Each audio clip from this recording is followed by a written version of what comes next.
I thought I was just flipping sneakers in order to pay off some debt.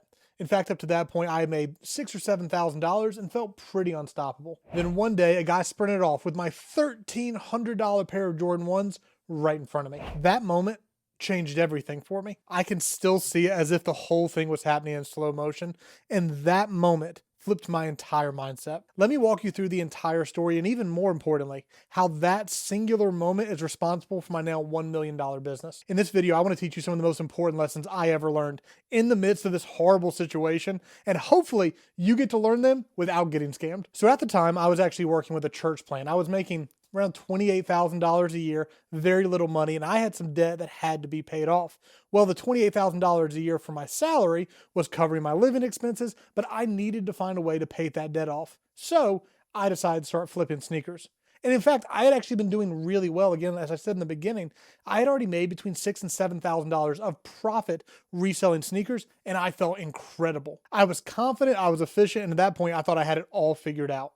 Well, one day I picked up a pair of Jordan 1 shattered backboards. This is one of my favorite shoes. It was the first pair of sneakers I had ever resold. I knew nothing about sneakers before starting to flip them, so that shoe was super meaningful to me, and that was probably the third or fourth one I had ever had in my possession. So of course I go and I list them across all the platforms: Macari, Grailed, eBay, Facebook Marketplace, everything there was. A guy reached out, actually told me he was local, and that was awesome, right? So now I don't have to pay for shipping, don't have to pay for the extra box, and I just get to pocket more of that money and start snowballing my debt even faster. So we set up a time and place, and I showed up at this apartment complex, actually a really nice complex.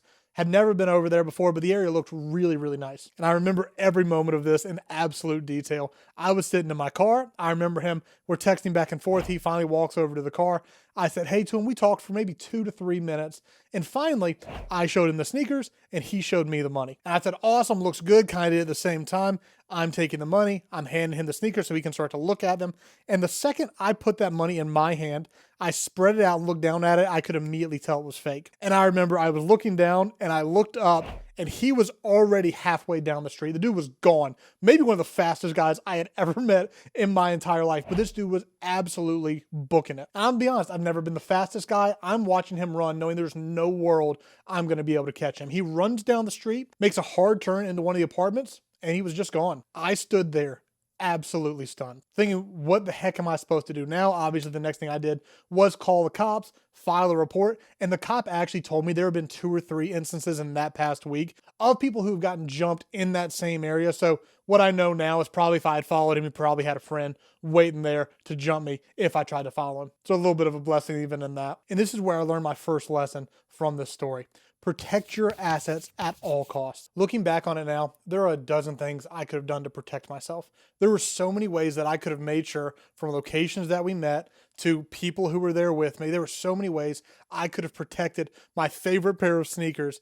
And it was just my own negligence why I lost it. But this has continued to ring true across every business. And what I've realized is that you should always be protecting yourself in every single transaction. So if you're selling a service, that means making sure contracts are in place. On something like Amazon, if you're selling an expensive item, it actually always makes sense to video yourself boxing the item up and shipping the item so you have that evidence in case of a chargeback. And this also comes to when you're buying from somebody. Always protect yourself, whether you're selling a service or buying. In fact, right now, I just got $1,200 back because I bought something a year ago where they had a year-long guarantee and then they tried not to honor it. But I knew up front that the offer sounded almost too good to be true, so I screenshotted the offer, saved it in case I ever needed to go through that exact process. And one of my favorite examples of this is over here over my left shoulder. You see those pair of sneakers right there? There's a reason they're behind me. They're super memorable to me. That was actually the first example of someone tried to scam me. And not only did I get my money back, I also got dozens of pairs of those shoes right there. In fact, if you want to hear that full story, drop it down in the comments. I'd love to make another video talking about that because that's a crazy story. But it's because I learned this lesson, how to protect your assets. But back to the story, I remember walking to my car absolutely blown away that this just happened to me.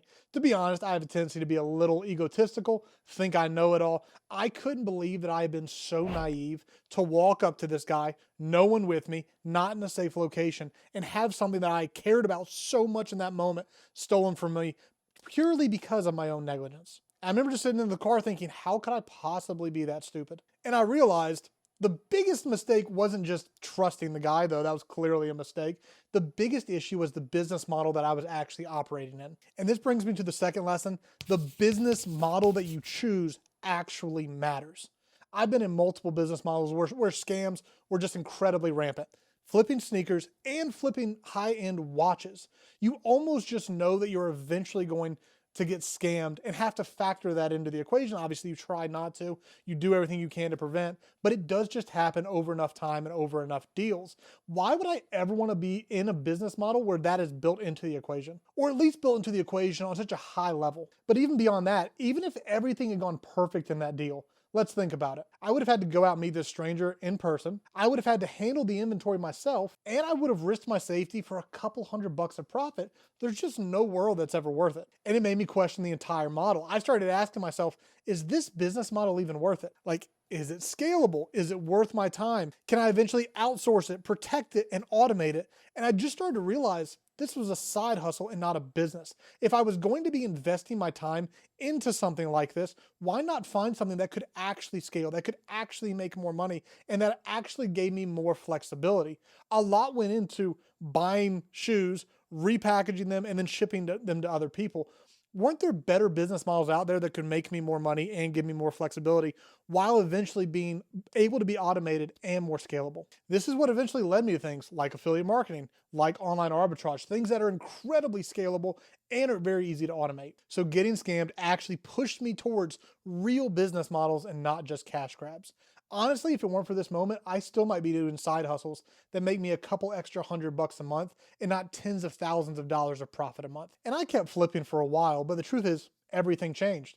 You can't even imagine how much that moment lives in your subconscious. I had calls with the police, maybe 10 more calls trying to identify the guy. I was constantly thinking about it. I was angry. I was thinking about how can I get back at this person who did this thing to me? And all the while beginning to realize the real problem is this business model. Yes, I can make money, but is this really worth my time? And that's what led me to eventually taking on the business models that I decided to do, like affiliate marketing, like online arbitrage, like sports arbitrage, like TikTok shop affiliate. All these models that I've had success with now literally came out of me realizing how bad that business model was. And that brings us to lesson number 3, and maybe the most important one on this list.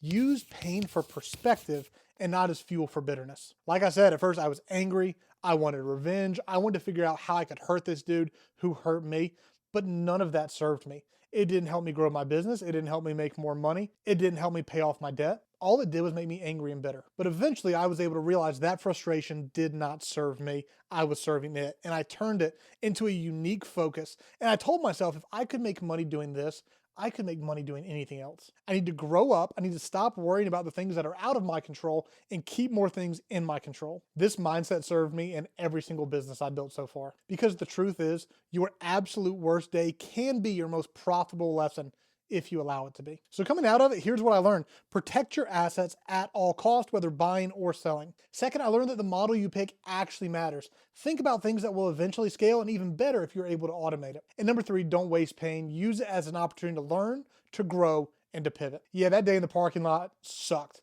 That cost me $1,300. But that $1,300 wasn't just in the pair of sneakers. It was the lesson that has now been the blueprint for everything I've built. And that blueprint is exactly what's led to the Online Business Academy. So if you're trying to build something more than just a side hustle, a real business that you can automate, that you can scale, and that can genuinely change your life, I'd love to have you inside the Online Business Academy. Down in the description, you can see 2 links. One is a free PDF to some of my favorite side hustles that you can actually start looking at and seeing which one is best for you. And the second link is a private invitation to the Online Business Academy. We'd love to have you come in, check it out with the free trial, and eventually be a part of our community. I hope you take this video to heart, and I hope you've learned some of these lessons so it doesn't cost you $1,300 just like it did me.